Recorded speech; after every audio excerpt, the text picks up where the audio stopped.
Hi friends, welcome back to my channel. இன்னைக்கு நம்ம பாத்தீங்கன்னா கார்த்திகை தீபம் ஸ்பெஷலா பாத்தீங்கன்னா நம்ம அவல் பொரி எப்படி செய்யலாம்னு பார்க்கலாம். இப்போ வாங்க இந்த அவல் பொரி எப்படி பண்ணலாம்னு பார்க்கலாம். இப்போ பாத்தீங்கன்னா இந்த ஒரு பவுல்ல நான் பொரி எடுத்து வச்சிருக்கேன். பொரியில பாத்தீங்கன்னா அதோட நெல்லு அதாவது குப்பை கொஞ்சம் தூசிலாம் இருக்கும். அதெல்லாம் க்ளீன் பண்ணி இத நம்ம எடுத்து வச்சுக்கணும்.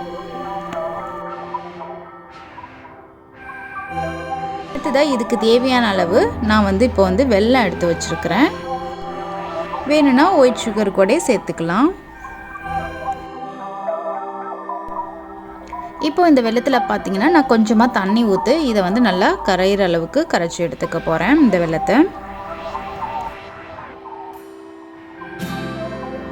இந்த பொரிக்கு பாத்தீங்கன்னா நமக்கு கம்பி பதம்லாம் எதுவும் தேவையில்லை.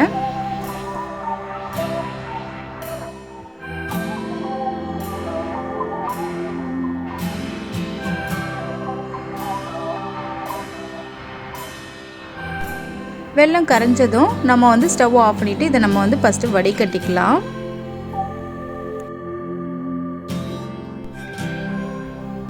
இப்போ பாத்தீங்கன்னா கரைச்ச பாக நான் இப்போ பொரிக்கிண்ட போற பாத்திரத்துல வச்சு நான் வடிகட்டிக்க போறேன்.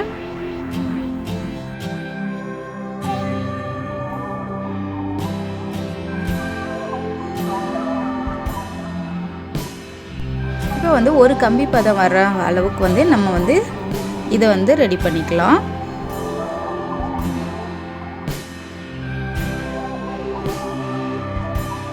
இப்போ பாருங்க என்னோட கையில் இது ஒரு சின்ன நூல் அளவுக்கு ஒட்டி வருது. இதுதான் இந்த பதம் போதும் நமக்கு. இப்போ நம்ம இதில் கொஞ்சமாக ஏலக்காய் தூள் சேர்த்துக்கலாம், கொஞ்சமாக பொட்டுக்கடலை சேர்த்துக்கலாம்.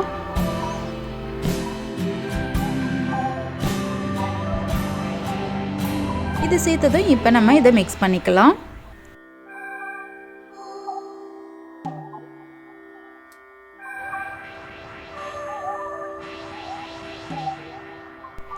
நெக்ஸ்ட் பாத்தீங்கன்னா இப்போ எடுத்து வச்சிருந்த நம்ம பொரியை சேர்த்துக்கலாம். இதில்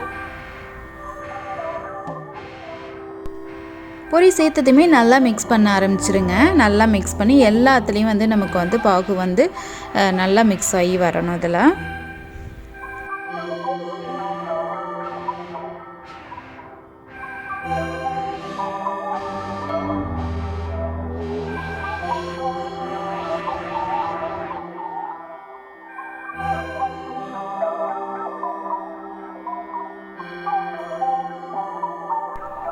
இப்போ பார்த்தீங்கன்னா எல்லாத்தையுமே மிக்ஸ் பண்ணியாச்சு. இப்போ இதான் நமக்கு ரெடி ஆயிடுச்சு. ரொம்பவே சூப்பரான ரொம்ப ஈஸியான ரெசிபி இது. இந்த வீடியோ பிடிச்சிருந்துச்சுன்னா லைக் பண்ணுங்கள், ஷேர் பண்ணுங்கள், கமெண்ட் பண்ணுங்கள். இது வரைக்கும் என்னோட சேனலை சப்ஸ்கிரைப் பண்ணாமல் வச்சுருந்தீங்கன்னா சப்ஸ்கிரைப் பண்ணிக்கோங்க. தேங்க்ஸ் ஃபார் வாட்சிங்.